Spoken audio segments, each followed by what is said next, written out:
அனைவருக்கும் நமஸ்காரம். மகரம், இந்த காலம் மாமியாரால் பொற்காலம் அல்லது சமுதாயத்தால் நல்ல மரியாதைக்கு உண்டான காலம், தொழிலில் நல்ல காலம்.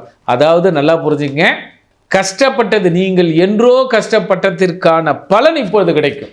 அல்லது இப்போ கஷ்டப்பட பின்னாடி ஒரு உங்களுடைய சந்ததியருக்கு ஒரு பொற்காலமாக இருக்கும்.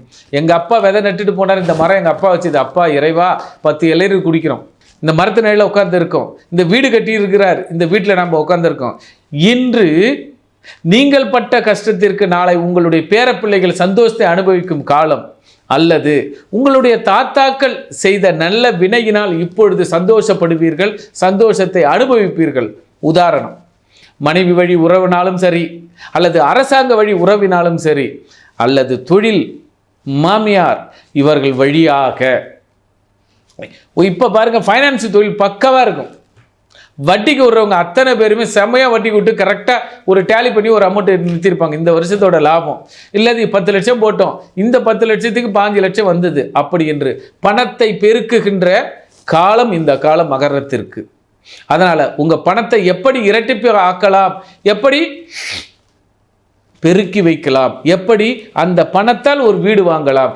ஆக உங்கள் திட்டங்களையும் உங்கள் பணங்களையும் வேறொரு இடத்தில் முதலீடு செய்ய வேண்டிய காலம் இந்த காலம். அதுவும் நிலையான முதலீடு, உங்களுக்கு மட்டுமல்லாமல் உங்கள் சந்ததிக்கு முதலீடு செய்வதற்கு காரணம். உதாரணம், இது வரைக்கும் கோல்டு விலை ஏறிக்கினே இருக்கு, இன்னமும் தங்கம் ஏறிக்கொண்டே இருக்கும். ஆதலால் தங்க காயின்களும் தங்க பிஸ்கெட்டுகளும் வாங்கி வைப்பதற்கு, தங்க நகைகளும் வாங்கி வைப்பதற்கு ஒரு காலமாக இருக்கிறது. சேமிப்பு, என்ன சேமிப்பு? நிரந்தர சேமிப்பு, எதிர்கால சேமிப்பு. அத்தனையுமே இப்பொழுது சேமிப்பீர்கள், திட்டமிடுவீர்கள், செயல்படுத்துவீர்கள். அந்த செயல் வெற்றி கொடுக்கும். அதனால் மாமியாரை விட்டுறாதீங்க, மனைவியை விட்டுறாதீங்க, தொழிலை விட்டுறாதீங்க, எதிர்பாராத குலதெய்வ அருளையும் விட்டுடாதீங்க. இப்பொழுது குலதெய்வ அருளுக்கு செல்வீர்கள், அல்லது சித்தர்களை தேடி ஓடி நீங்கள் நாடி இந்த செயல் செய்ய போகிறேன், இந்த செயலால் எனக்கு உங்கள் அனுகிரகம் கிடைக்கட்டும், அது மென்மேலும் என்னுடைய சந்ததியர்களுக்கு வளர்த்து வாழ வைக்கட்டும் என்பது போல இந்த பொன்னான காலம். இந்த காலத்தை இப்படி பயன்படுத்திக் கொள்ளுங்கள். மகரம் உச்சத்திற்கு செல்லும். நன்றி, நமஸ்காரம்.